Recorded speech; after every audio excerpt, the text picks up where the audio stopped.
Hey everybody, welcome to today's video. In a previous video, we installed a new starter in my Jeep.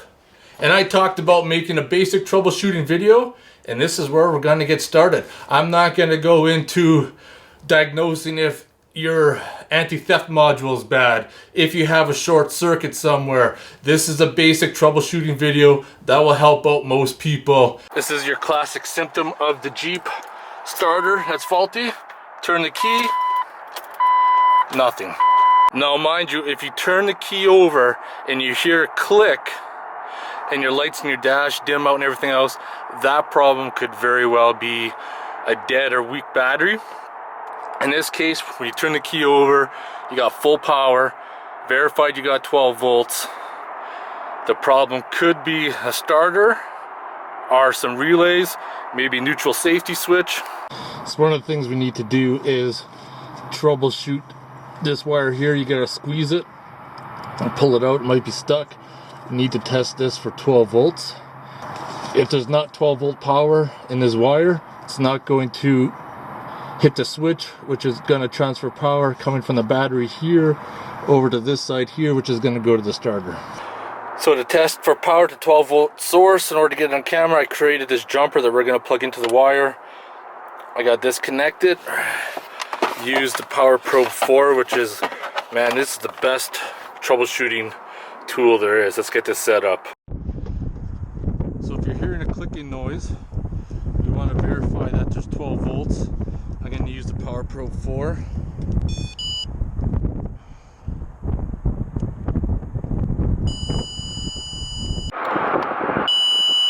Verified that the battery power is good. So I got my jumper connected. I'm going to try to capture it with the drift camera.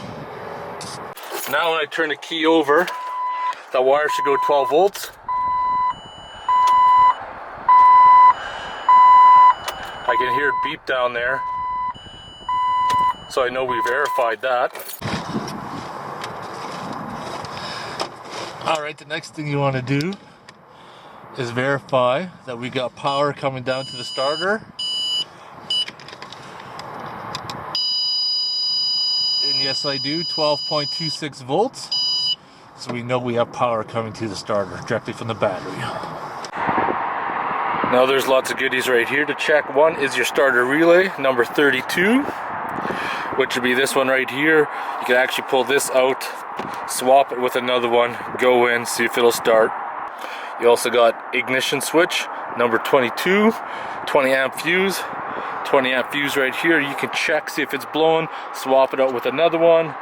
For those who don't know what a good fuse looks like, that's how it is. And if any part of that contact in the middle there is broken, the fuse is no good. And you also got starter right here, which is number 6, 30 amps. 30 amps right here. You can see if that's blowing as well. Another thing you want to look at is if you have an aftermarket alarm with a starter kill, could be an issue with that in the module or in the relay. Another thing to look at, you won't be able to test though, is some Jeeps have an anti-theft device. You can see right there in the corner. If there's issues with that module, you won't be able to start. Now of course in the video I used the Power Probe 4. You don't need the Power Probe 4 to test any of this. You could use a multimeter. As long as you can read voltage off it, you'll be fine. Basically, to recap what we did in this video, we tested to make sure there's 12 volts going directly to the starter. We checked the 12 volt source wire to make sure when the ignition's turned on, we got 12 volts coming down. Now, if you verified you got 12 volts, then obviously the issue is somewhere else. There could be a short between that wire and the distribution box for the power, which could be more difficult to try to figure out because there's testers that they have that you can connect and you can follow along the wire, and if the signal stops and you got a break there, we didn't get into that. That's a little bit more advanced. On top there in the relay fuse box, you can try swapping out the relay for the starter, and if that works, you found your problem right there. Check the ignition fuse. If that's blowing, replace it. Most likely you're good. Also check the starter fuse. If that's blowing, obviously that would also lead to a no start condition. Anyways, I'm going to end the video here of basic troubleshooting the no start condition. If you guys have any questions or comments, post them below. Otherwise, I want to thank you guys for watching.